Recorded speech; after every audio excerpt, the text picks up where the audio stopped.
Only thing I would say is if people ask questions, they can't just yell it out. They have to be on the microphone so that people can buy the DVD of your discussion and they don't yell it. And also try to get right up on the mics. If you're like this far away, they got to turn the gain up. So, coming up next, exploring your world with open source, GIS, GPS, and Google Maps. Directly after this panel, we'll have social engineering, so you definitely want to check that out. And Jello is setting up merchandise in the hall, so if you're looking for some of Jello Biafra stuff, it's out there for sale. But I've already forgot your names. I'll have to go back in here. Mike and Paul, numbers 94 and 102.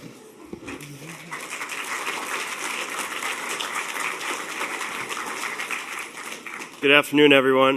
My name is Mike, and this is my friend Paul, and we're going to talk a little bit about exploring your world with some cool mapping tools. GIS is Geographical Information Systems, and GPS, which you probably all know, is Global Positioning Systems. I'm going to talk about that, and Paul's going to talk about Google Maps. Before we begin, I apologize that this is a bit of a Amerocentric talk. Most of the maps will be of the United States, except this one of Australia. But does anyone have a guess here what this map in the upper left-hand corner might be of? This kind of middle mountain in the U.S. here?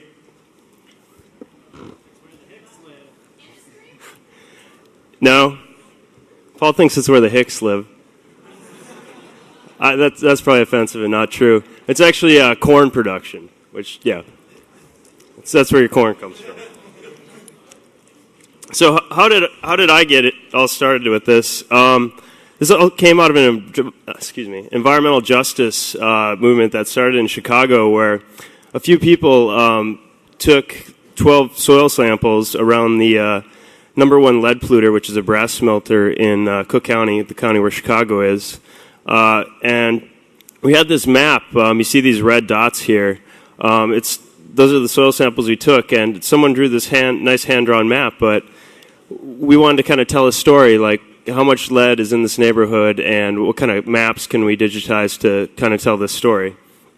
So I didn't really know anything about mapping, but I've always been interested in maps and wanted to begin making them. So Paul used this program, this open source program from the University of Minnesota called Map Server, and he made me some nice maps, but you can see here these little yellow dots represent the places we took the soil samples, and they also have a little number on them. It indicates the pollution, but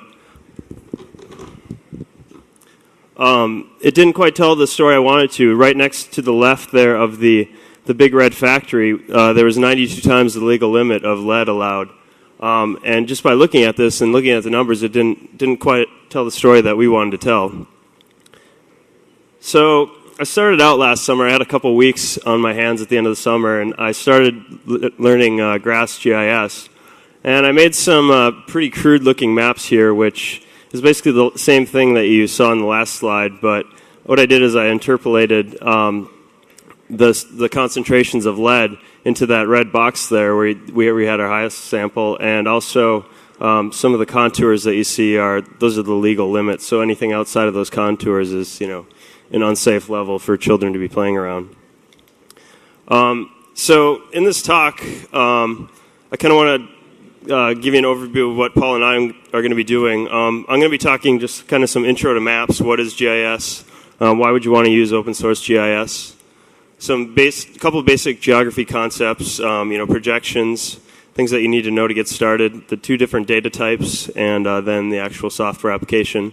Paul's going to be talking about geocoding of demographic data, some geocoding services, and a demo of Google Maps, and including some information about the security of your information when you're using Google Maps. So why would you want to use open source GIS? GIS is kind of this arcane field somewhat that there's this one piece of software made by Esri called ArcView that's been around forever. It's really expensive, and most people think that that's the only way that you can make maps like this.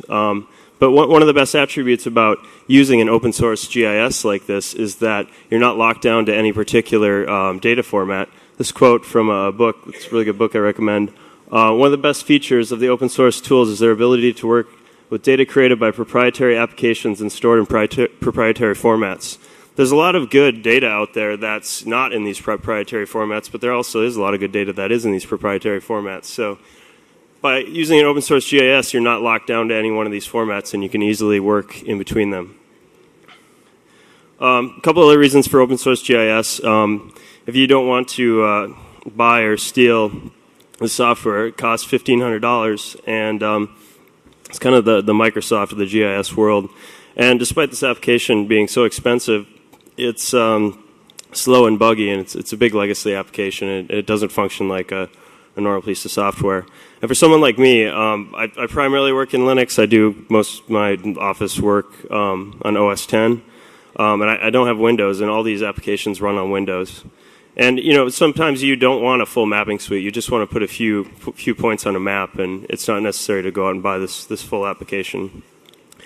So, a quick background on, there's basically two types of data in GIS to make maps. You have vector data and raster data.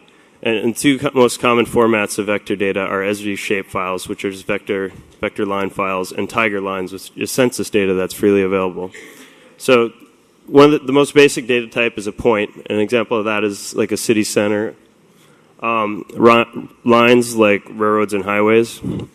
Boundaries, here you see the pink are urban areas. And a centroid, which is an area and has a central point, such as a shape or an island. This is an example of using several different types of vector data.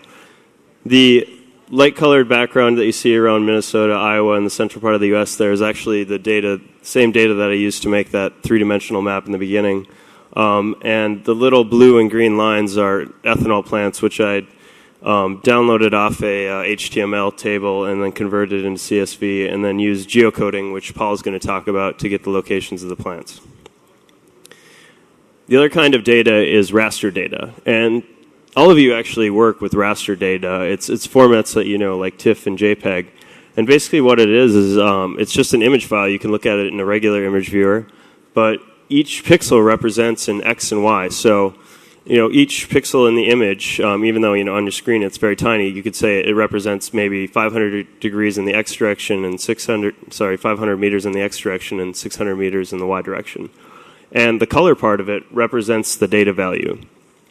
And each data set here, say that you maybe have, this data, for example, is Minnesota wind power potential. It's the average wind speed.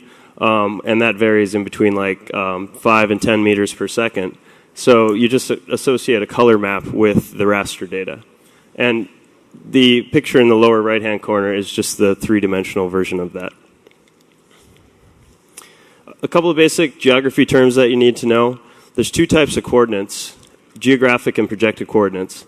Geographic coordinates, like latitude, longitude, all contain a model of the Earth, which is usually an ellipsoid, which is just kind of like an oblong shape of the Earth. A datum, which some of you that use GPS would probably know what it is. WGS 84 is the most common one used in GPS applications. And NAD, North American Datum 1983, is actually just an XY center on the Earth where that ellipsoid fits. And also you have your geographic coordinate system, the latitude, longitude. Projected coordinates, we've all seen different projections of maps. Everyone's familiar with Iceland looking like it's bigger than the size of South America. And that's because that particular projection isn't preserving area. Each projection, when you look at a projection, it's can only preserve one thing: area, distance, direction, or shape. Or you can actually have a projection that preserves none of these, but kind of looks good in all of them. And there's hundreds of different projections out there. Just pick up an atlas and look in the lower left-hand corner. It'll tell you all these crazy different projections. So why should you even care about this if you want to make maps? Because when you first start out, one of the biggest things that you're going to stumble across is, if you look at this left-hand picture here, there's the black outline, which is the vector data, or vector shape of Minnesota. And then you go to import this raster data, and nothing matches up. Or maybe you have a street street map and you find a cool shapefile of bicycle routes and you overlay them and you find that the streets don't even match up. Well, that's because when you're kind of learning the software, you're learning the software and you just say like, oh, just import this data. I don't care about the projections. But you actually do kind of need to teach yourself a little bit about the projections. And on the right here we see, this is for MapQuest, but you can actually see one way to tell in any image if it's projected or not. It's actually using geographic coordinates, because if you look at the 49th parallel, the northern boundary of the United States, do you see how it's a straight line? That's actually most map servers like Yahoo, MapQuest, and Google Maps aren't actually projecting their data. They're just dumping it out in the raw XY format. That saves a lot of computing time, and if you look at some of the northern states, they're a bit skewed. Quick history of GRASS, this GIS software, which I'll show you in a second. It was developed by the Army Corps of Engineers until the mid-90s, which the Army Corps decided that there was other proprietary software out there and they shouldn't be developing their own GIS. It's mainly used for raster data types, which is common about most of the natural resource type things, like they want to model rivers and things like that. But it is a full-featured GIS. You can pretty much do anything that you can do with this $1,500 software in GRASS. But I can tell you from experience, this last year of learning it may actually drive you crazy at some times. There is a new, I said it has raster data types, but there's been a new vector engine rewritten, which is pretty good. And also, someone recently redid the GUI, and it's much more like the proprietary software, which, I mean, good and bad, but it's a pretty good format now. So this is a picture of a screenshot of the latest GRASS. It's a beta version that's been around, which will be stable in a couple months. But you can see it's a TickleTK GUI set on top of all these command lines.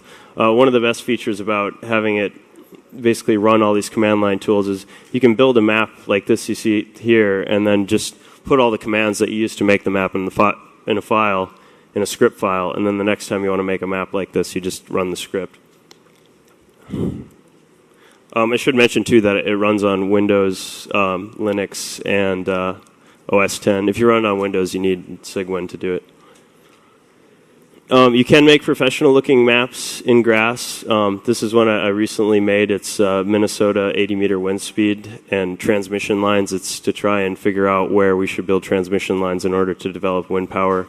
It's actually a PostScript mini language that you write these, that you make these maps in. It's tedious, but you can make professional-looking maps, and you can also, since it's PostScript, you can bring it to any printer and have huge maps made. And it also allows you to make, like, if you want to develop your own little special symbol or something, you can just make like a little PostScript file and include it in if you want to make like a little windmill or something. One of the more fun things about GRASS is it has really cool 3D capabilities. This is a map of my honeymoon in Alaska, actually, from last summer.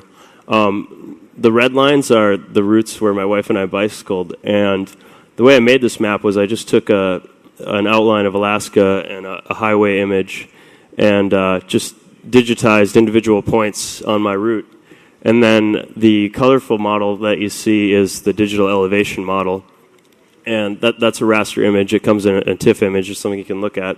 But you just import that in, and then GRASS has a really cool 3D viewer that you can move around and change the lighting and things like that.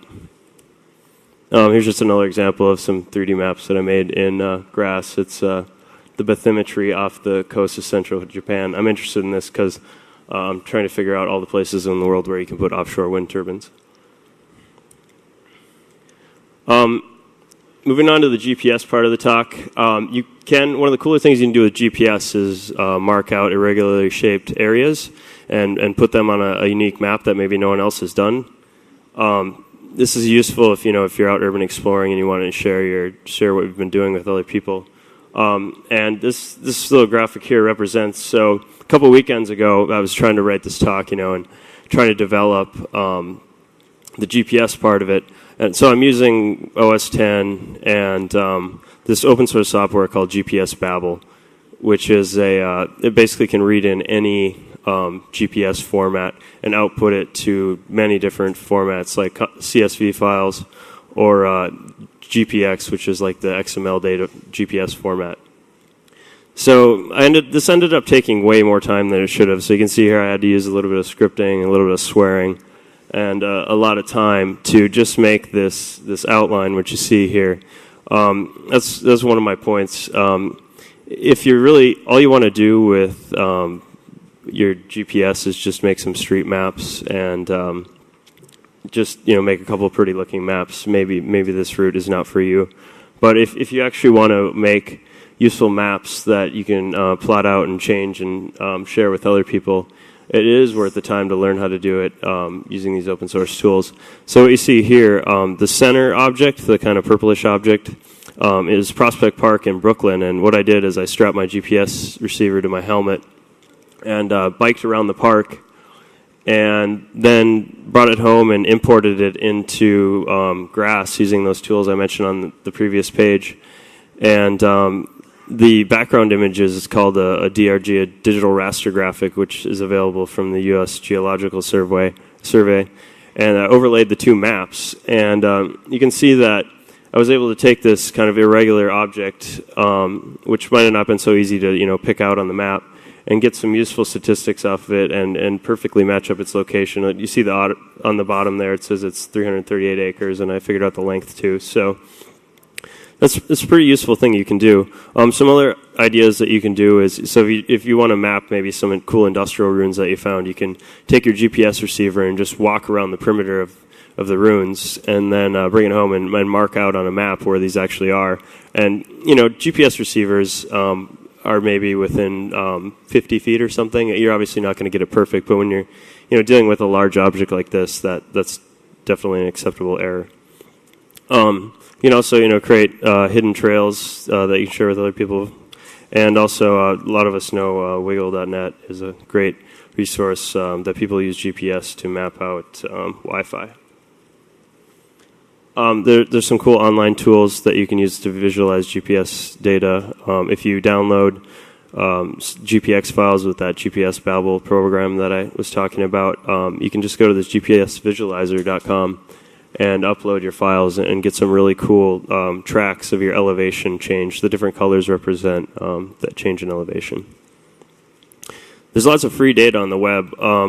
Depending on what you're doing, you should probably never have to pay for any of this data. When you are looking for GIS data, you shouldn't just go to Google and type in, state boundary outline. It'll take forever. You should definitely go to some of these geodata clearinghouses. Nationalatlas.gov is an incredible resource if you're working at the U.S. level.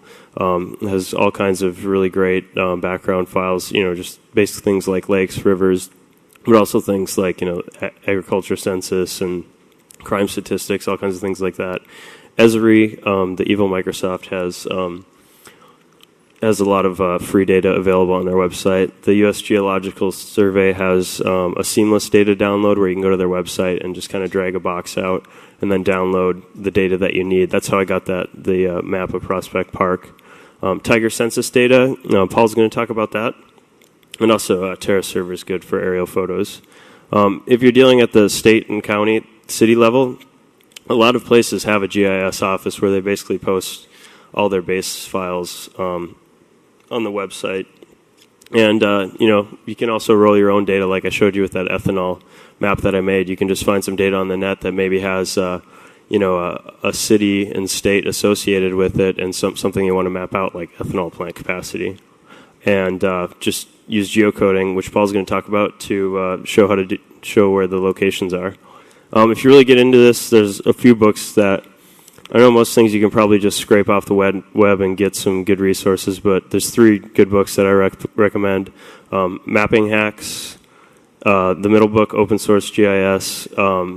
That's a really expensive $80 book, and it actually only has the old version of the vector engine, but if you really get into using GRASS, you should definitely buy that book. It's worth it. And also web mapping, which covers more of Map Server, which I'll talk about in a minute. As I said, Map Server is a web-based mapping program that you can basically import any one of these OpenGIS formats and proprietary ones in. And it's really good resource if you want to display streets. And if you need to make a lot of labels, labeling in GIS is a huge problem. If you just display, all the street maps of Manhattan and just print all their labels, it'll just be like a big black garbled mess. But Map Server actually has a really nice interface for smartly putting labels on maps and making really nice maps. If you're more into databases, PostGIS is a GIS extension for PostgreSQL. And that basically adds just a latitude, longitude to any kind of attribute data that you want to put into the database.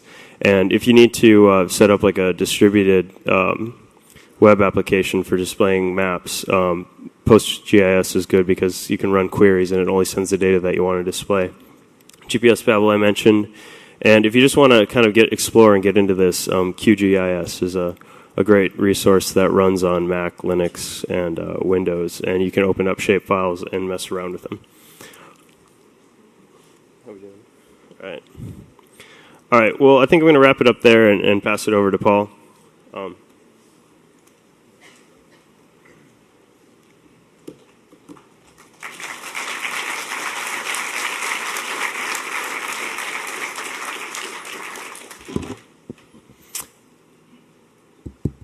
Hello, everyone. I'm Paul Suda.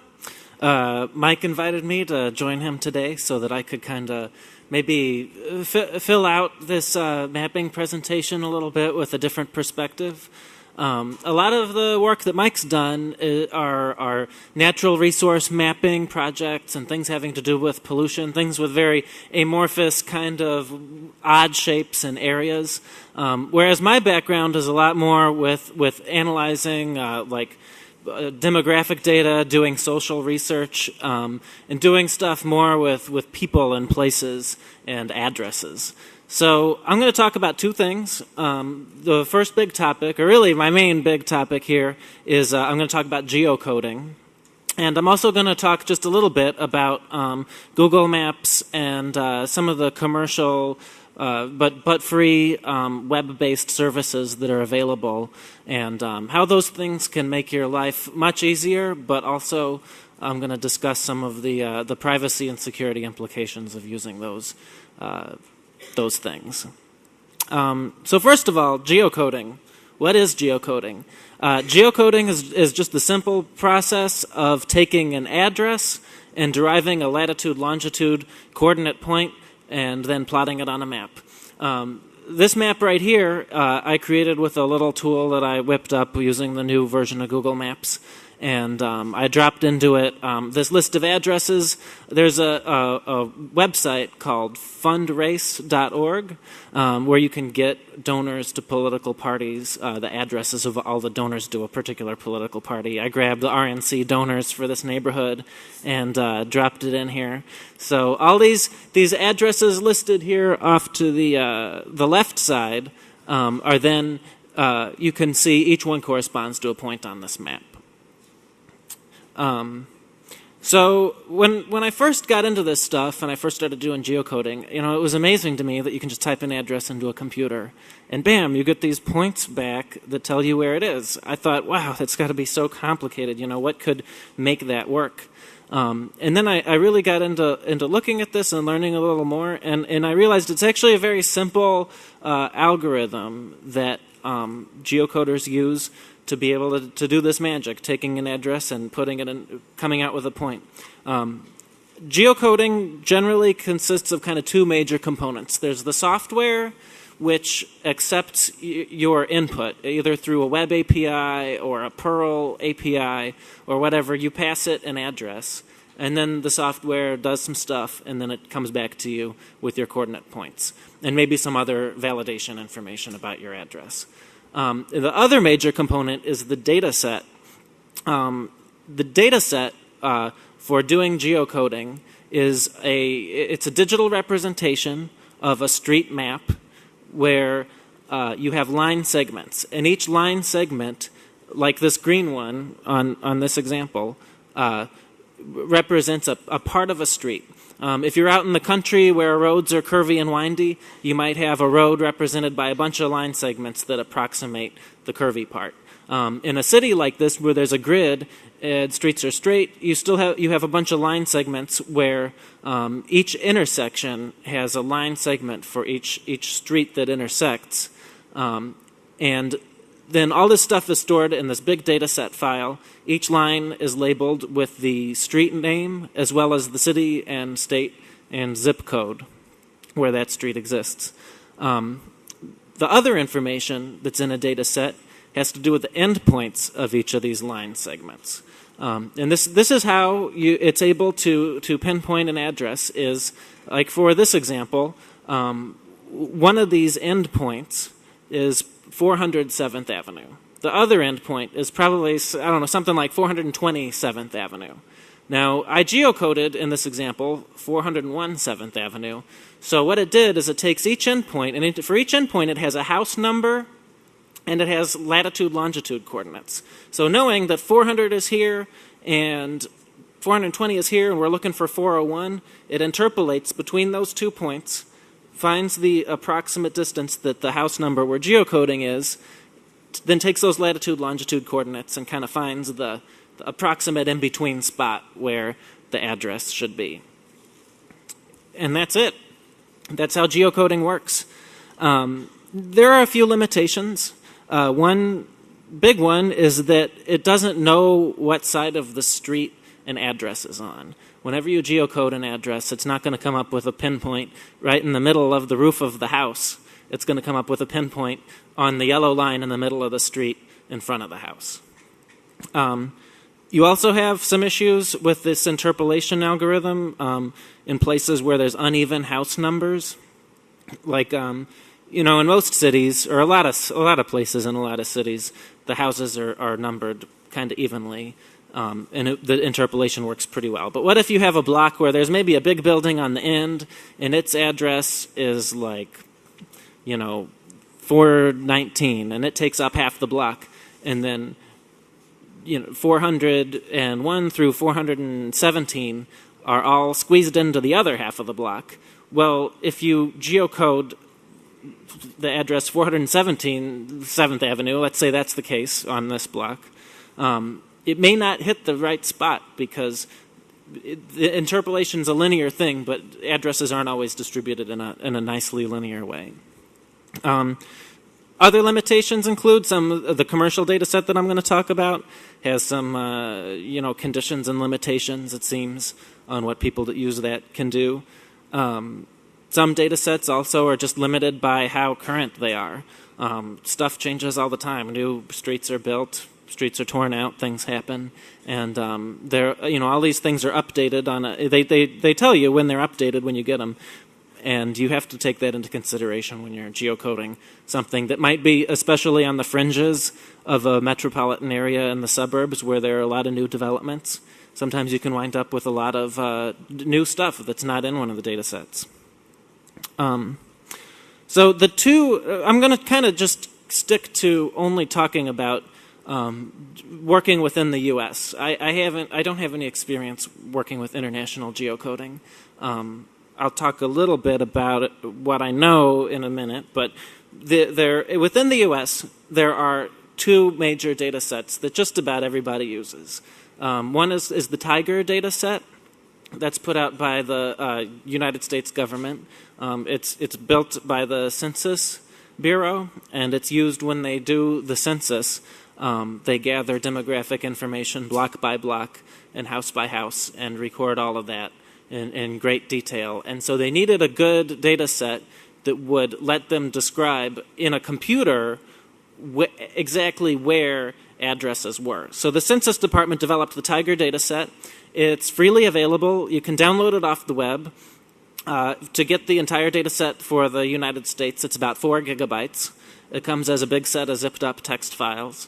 And you have to transform it into a different format to work with your geocoding software. The limitations of the Tiger data set are that it's mainly updated during censuses. So they do update it some, every couple of years, but generally you can only count on it to be real current as of the year 2000. So now that we're getting into the later half of this decade, There's a lot of places where the Tiger data set is not very accurate. But it all depends on what you're doing. If you're just geocoding addresses in Manhattan, not much has changed. The other big data set that is a commercial product is called Navtech. Navtech is a company. They produce a data set that includes the U.S. as well as, they say, 52 other countries. That's the line street data. They claim that they have people that drive around and check up on this stuff all the time. They update their data set regularly. Any commercial service that does mapping probably uses the Navtech data set. Whenever you look at Yahoo Maps or MapQuest or Google, they all have a little thing at the bottom, a little watermark that says Navtech. I believe that's a condition of the Navtech license. So Navtech's a current data set. It's used by most commercial systems. As far as getting it for yourself to use, I don't know if that's possible. They don't list the price on their website. I have a feeling it's the kind of thing where if you have to ask, you probably can't afford it. But they say, they just give a contact us address to contact them about their sales department. So probably it's out of the reach of most people here. So those are the two big data sets, and we'll talk a little bit about the services and the software that uses those. One interesting thing, actually, that I should mention about the Navtech data set is I've read an article, a couple of articles, and I was just talking to Mike about this, that in order for Navtech to be able to determine whether someone's stealing their data or whether their data has been copied, they'll actually put little bitty mistakes in their data set. They'll actually add streets that aren't there in very subtle little ways, and they'll tweak things just a bit. I mean, I don't think that, obviously they're selling people a product that's supposed to be accurate, but there are little hidden mistakes in there. So if you ever are looking at a map and you find a street that isn't really there, congratulations, you found one of their little watermarks in their data set. I was going to try to do some research and find an example of that before this talk, but I wasn't able to find an actual concrete example to show off. As far as international data sets go, like I mentioned, Navtech says that they do 52 countries. I'm sure that covers Europe. I'm not sure about where else that covers. You can access some other countries' data sets through the commercial geocoding services like Yahoo and Google, which I'm going to talk about. But their coverage is kind of limited because I think even though Navtech can make the data available to them, either they choose to not buy it all or it takes some effort on their part to calibrate their systems and get it loaded in there. But I know you can geocode some addresses in Europe through Google, probably I think through Yahoo too. So that's basically how it works. That's where the data sets come from. Now let's talk just a little bit about some of the services and utilities that will do geocoding. This little table just kind of offers a comparison of them. The three that I'm going to focus on are Google, Yahoo, and the Geocoder US Perl module. The Geocoder US Perl module can be easily installed using the CPAN utility that comes with Perl. You have to download the Tiger data separately. After you've downloaded all the zip files, the 4 gigabytes or whatever, if you want to do the whole country, you compile it then into the Berkeley database format that the Perl Geocoder module uses. They provide a tool that lets you recode those data files in that way. The nice thing about the Perl geocoder is that you can integrate it into a script very easily because you just call a function with your address, and the return of that function is an array with two numbers that are your lat-long coordinates. It's also very fast. If you have a huge list of addresses that you need to just burn through and geocode them all, I don't think you will find a faster way to do it other than using the Perl geocoder module. And then it runs on your system. So we're going to talk a little bit about privacy and security here in a minute. And I believe that the Perl geocoder module is really your only choice in a lot of situations where the privacy of your data is important. The other major services are web-based services. Yahoo offers a geocoding service. They were the first, as far as I know, at least the first major company to offer the Navtec data set through a web API. If you wanted to geocode addresses and use something other than Tiger for the US, you really couldn't do it without buying the Navtec set up until Yahoo started offering that. They let you do 5,000 queries per IP per day. Used to be 50,000. I don't know why they decreased the number. You submit your queries through a specially crafted URL, and you get back an XML object. This is an example of what that looks like. This shows a URL for both Google and Yahoo and the return code. Other services, I didn't list this in this table, but there are a number of other services. One is geocoder.us. There are a couple other places where if you just search for geocoders on the internet, you'll find some pages that also offer web APIs. Almost everybody other than Google or Yahoo that's doing a web API geocoding service, it seems to be just using the Perl geocoder module and the Tiger data set. But then they've just written up a little web API for it. The other service I want to talk about is Google. Google just very recently started offering geocoding. Even though Google Maps has been around for a long time, and even though when you're using Google Maps interactively, you could type in an address and get a map point of that address. If you were writing a custom Google Maps application, like a map mashup kind of thing, like chicagocrime.org or one of those type of deals, all those people were actually doing their maps in Google and then their geocoding with Yahoo or something else. But just as of, I think it was a month or two ago, maybe a little more recently, or a little further back than that, Google came out with the new version of their map API. And now it's kind of cool. You can do geocoding both in JavaScript. There's a JavaScript API, which is similar to like what I mentioned for Perl. You just call a function with your address, and you get a list of coordinate parts back. Or you can also, there's a web API, which can be accessed like this. This top URL shows pretty much how you get a geocoded address back out of Google. You'll see you have this URL maps.google.com/maps/geo, and then q equals, and then the address you're geocoding. This is of course URL encoded. It says then you have a parameter output equals XML. You can request XML or comma separated format from both Yahoo and Google. And then Google has you sign up for an API key. And that's what this last parameter is, where it says key equals, and then this big old long number. We'll talk a little bit more about the API key here in a bit. And that's it. That's pretty much the way.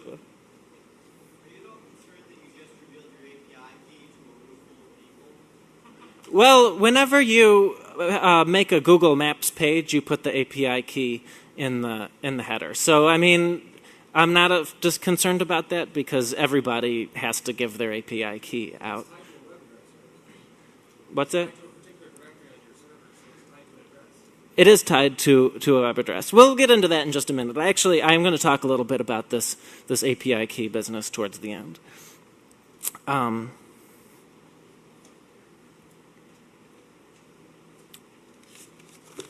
Actually, that's...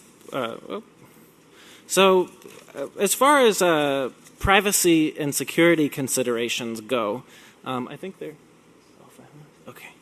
I'm going to try to kind of zip through some of my stuff here. One thing you should think about with your data is how private and secure do you need to keep it. All these web APIs I checked, and none of them offer an SSL capability. You can't, no link encryption whatsoever. Even if you feel confident with sharing your data with Google or Yahoo, anybody that's on the network in between you and them will be able to see all your stuff go by in plain text. For a lot of things, that doesn't matter. A lot of times you're just working with publicly available address list data anyway, and who cares? But let's say, you're geocoding a list of your friends' addresses, and you don't want to just have that be in plain text over the internet. Or let's say you're working for an organization that does healthcare or social service work. Regulations like HIPAA and a lot of federal funding require that you do not share personal information, including addresses, with third parties. That could exclude the possibility of you using one of these geocoding APIs for your application. That leaves you with just the Perl geocoder US to then use. I guess the trade-off is security versus the web APIs are really the easy and accurate way to do it. So next, I'm just going to go ahead and skip over to talking about just a little bit about how Google works. Some people have already kind of mentioned there's this API key, and it's used to regulate kind of what you're doing with Google Maps. For version 1 of the Google Maps service, you had to sign up for this key and put it in your web page. This code right here is an example of an HTML header that loads their JavaScript library for generating maps. And you can see that in that script tag, you have to pass your API key. That's why your API key is no big secret, because as soon as you make a page, you have to give it away. With version 2, they started allowing geocoding. Google allows 50,000 geocoding requests per day per API key. So you have to sign up for it. You give them your information. You get this key. And then let's say you make a page that does geocoding with it. You then have to pass this key in your URL request each time you submit a geocoding request. Now, one thing that's kind of interesting that I discovered yesterday while I was working on this stuff, I have a couple of keys for a couple of different sites, and I learned that you can submit those geocoding URL requests even using just wget from a laptop on our network here, using anybody's API key. Now, what happens then when you rack up 50,000 requests for somebody else's API key and their site? It sort of depends on that to work. I don't know.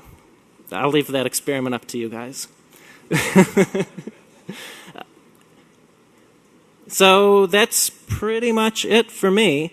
We have a wiki where we've posted some links to some good documentation and some things that you should check out if you thought what we were talking about was interesting.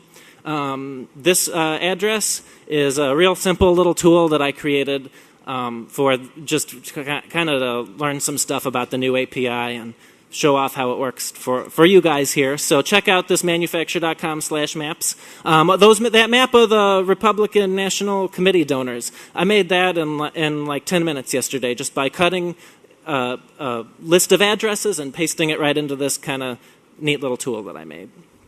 So that's it. Do you have anything else?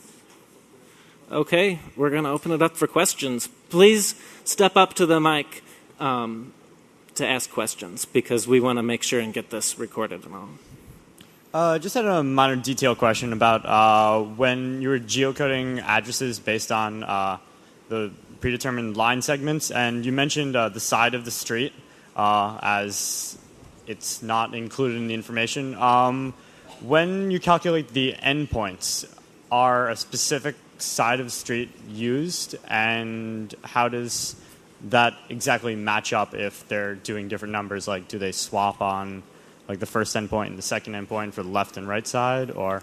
Well, no, it doesn't have any sense of the side of the street, and so it doesn't do anything like swapping on even or odd numbers. It just always plots points like right in the middle of the street. So just for the endpoints, since on each corner of the street there are two different addresses with two different numbers. Oh, I see. I was just curious as to. I guess if you hit a number that's like right on an intersection, you'd be, right in the middle of the two yellow lines. Where the yellow lines cross, I think is where you'd wind up with your point. And I think, too, to make the maps look better, like, they just stick it on one side of the line, even though it's, like, technically in the middle. And, like, I've seen a lot of Google Maps that, like, it's just the wrong side of the street. So I think they just arbitrarily put it on one side of the street. Yeah, and sometimes if it's on one side of the line or the other, it's actually because Google Maps actually used to, you maybe remember Google didn't have the hybrid option at one point. It was just map or satellite.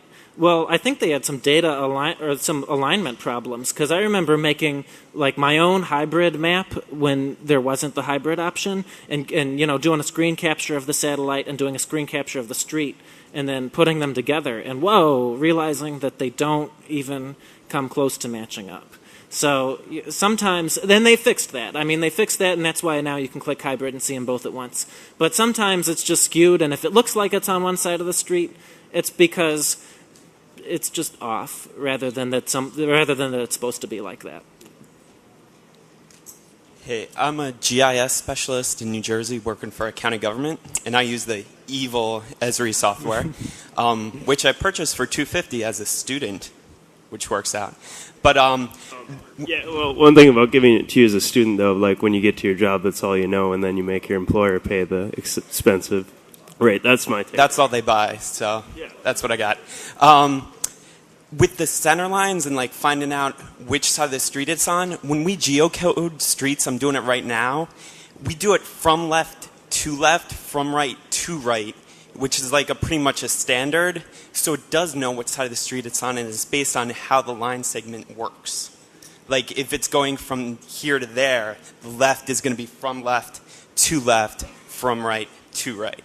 Just wanted to let you know. Is that something that you had to sort of work a little bit to customize for your town, or is that something that just came with the Esri software? No, this is something that is being developed for the county governments, that it's pretty much a standard they're using for it. Thanks. Okay. Another great source of GIS data, if you don't want to be waiting from here to next month to download all the GIS for, if you want the whole United States, the United States Bureau of Bureau of Transportation Statistics. If you go on their website, and it's some long, several subdomains, I forget, but they'll actually send you all of the GIS data for the entire United States on 2 disks for free, with free shipping, and it takes like 2 days, and it's at your door. Wow. Thanks for mentioning that. And also, I'm no lawyer, but I don't think that you're actually able to copyright map data. I think you can copyright representation of map data, but like you can't copyright the address book. You can just copyright the representation of the addresses in the address book. So if you OCR'd it and made it XML, that would be fine. And you can't copyright the human genome. I think it goes the same for maps, so you could probably just snarf navtech off of Google Maps, put that in your own database, and then save it to a hard drive or something. Huh, that's interesting. That's probably why they have the limit. I have a feeling Google would like to just give you unlimited geocoding. I mean, it can't cost that much in terms of resources for them to do. But anybody who offers the Navtech data set seems to have, this limitation of how many you can do per day. And I guess they're probably doing that to stop people from doing like what you described. Yeah. But that's interesting, huh? So you think that is legal if you were able to do that? I'm fairly certain it is, and Tor is great for spoofing IP addresses. I thought what I was going to say was going to be peripheral, but actually follows up on copyright issues that he was just mentioning. I have read that many map-making companies claim that the fake streets that you were talking about, the deliberate errors, are actually an urban legend and that they don't exist. So I was just wondering if you have ever come across, in any way, shape, or form, an actual example of this. Yeah, I've actually I took a GIS class at Stanford last spring, and there was an example of it. Yeah, they usually do it on like a cul-de-sac or something that's not going to really screw someone up. What kind of hardware would you recommend for somebody to get into GIS or anything like that, as far as like a handheld or peripheral perspective? For handheld or either or? Well, so like, I mean, I have this PowerBook and I hate it because the disks are slow. And it's a pretty slow machine, but I have just like a Linux server at home that I use as my desktop machine too, and it's got fast disk, a lot of disk. The disk is much more important actually than the processing. So like array to array is kind of like the sweetest setup you can do for that. I meant from like a GPS receiver. Like I thought you said GIS. I'm sorry. For a GPS receiver, a handheld, correct. Like what works best? Yeah. What would you recommend for somebody getting into this for somebody starting up, just getting into this? So I have like the Garmin eTrex Legend, and the reason I got that one is because it has like a set of base maps already put in it. That seems to work pretty good. I mean, they all have their kinks, and like a lot of them are still like serial, so you have to get like a serial to USB converter. So if you're going to do this like an open source, like I think no matter what you do, you're probably going to have some kind of stumbling block in the beginning. I would just say like read around on some news groups and ask people, but there's only a few different brands to choose from. So.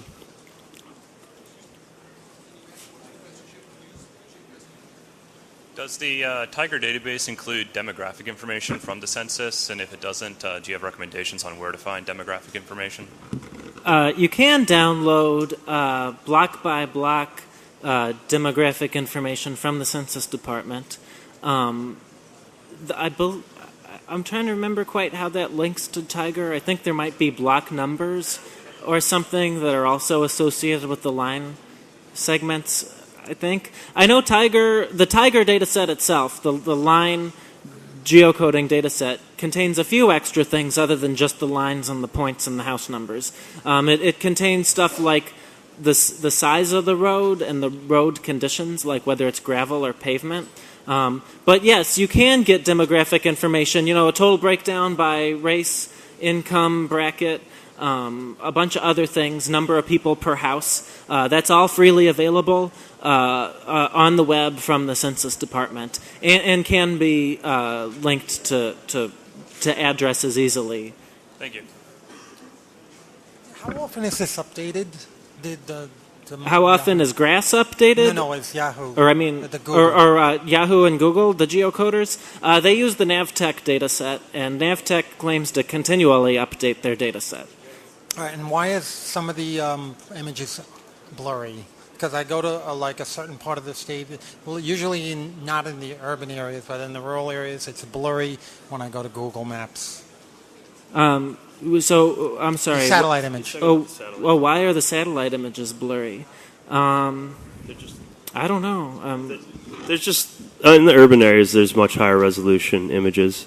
I think NASA Whirlwind, I've heard, has really good satellite coverage, much better than the Google Maps.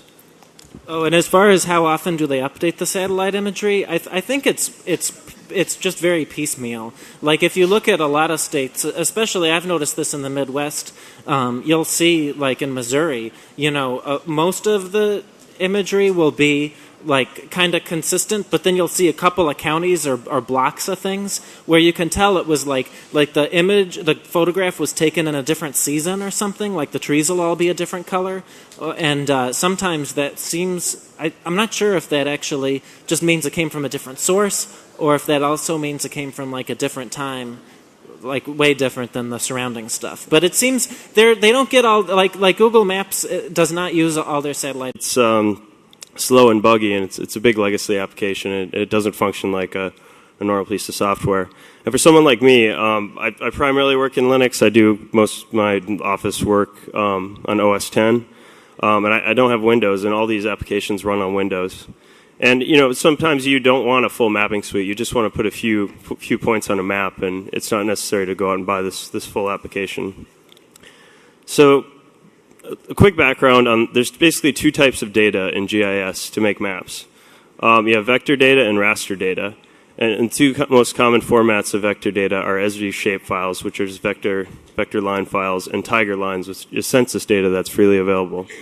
So one of the most basic data type is a point. An example of that is like a city center. Lines like railroads and highways. boundaries. Here you see the pink are urban areas.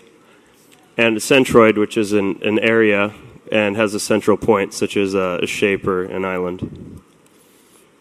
This is an example of using several different types of vector data. The light-colored background that you see around Minnesota, Iowa, and the central part of the U.S. there is actually the same data that I used to make that three-dimensional map in the beginning. And the little blue and green lines are ethanol plants, which I downloaded off a HTML table and then converted into CSV, and then used geocoding, which Paul is going to talk about, to get the locations of the plants. The other kind of data is raster data, and all of you actually work with raster data. It's formats that you know, like TIFF and JPEG. And basically what it is it's just an image file. You can look at it in a regular image viewer, but each pixel represents an X and Y. So, you know, each pixel in the image, even though, you know, on your screen it's very tiny, those are the legal limits. So anything outside of those contours is, you know, an unsafe level for children to be playing around. So in this talk, I kind of want to give you an overview of what Paul and I are going to be doing. I'm going to be talking just kind of some intro to maps. What is GIS? Why would you want to use open source GIS? A couple of basic geography concepts, you know, projections, things that you need to know to get started, the two different data types, and then the actual software application. Paul's going to be talking about geocoding of demographic data, some geocoding services, and a demo of Google Maps, and including some information about the security of your information when you're using Google Maps. So why would you want to use open source GIS? GIS is kind of this arcane field somewhat that there's this one piece of software made by Esri called ArcView that's been around forever. It's really expensive, and most people think that that's the only way that you can make maps like this. But one of the best attributes about using an open source GIS like this is that you're not locked down to any particular data format. This quote from a book, it's a really good book I recommend. One of the best features of the open source tools is their ability to work with data created by proprietary applications and stored in proprietary formats. There's a lot of good data out there that's not in these proprietary formats, but there also is a lot of good data that is in these proprietary formats. So by using an open source GIS, you're not locked down to any one of these formats, and you can easily work in between them. A couple other reasons for open source GIS. If you don't want to buy or steal the software, it costs $1,500, and it's kind of the Microsoft of the GIS world. And despite this application being so expensive,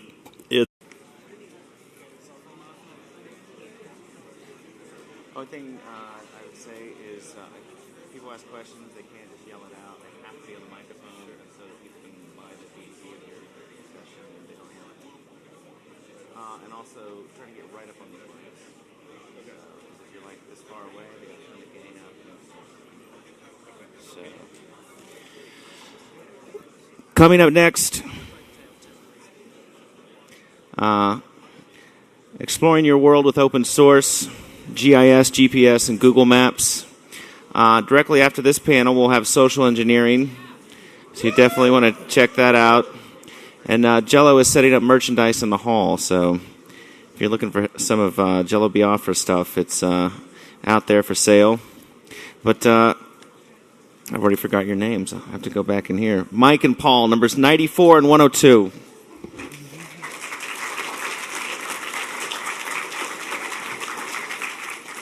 Good afternoon, everyone.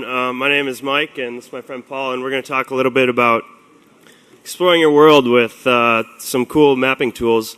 GIS is Geographical Information Systems, and GPS, which you probably all know, is Global Positioning Systems.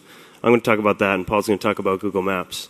Before we begin, I apologize that this is a bit of a Amerocentric talk. Most of the maps will be of the United States, except this one of Australia. But does anyone have a guess here what this map in the upper left-hand corner might be of? This kind of middle mountain in the U.S. here?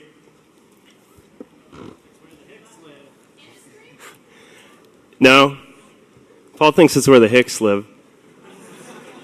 That's probably offensive and not true. It's actually a corn production. You could say it represents maybe 500 degrees in the X direction and 500 meters in the X direction and 600 meters in the Y direction. and the color part of it represents the data value.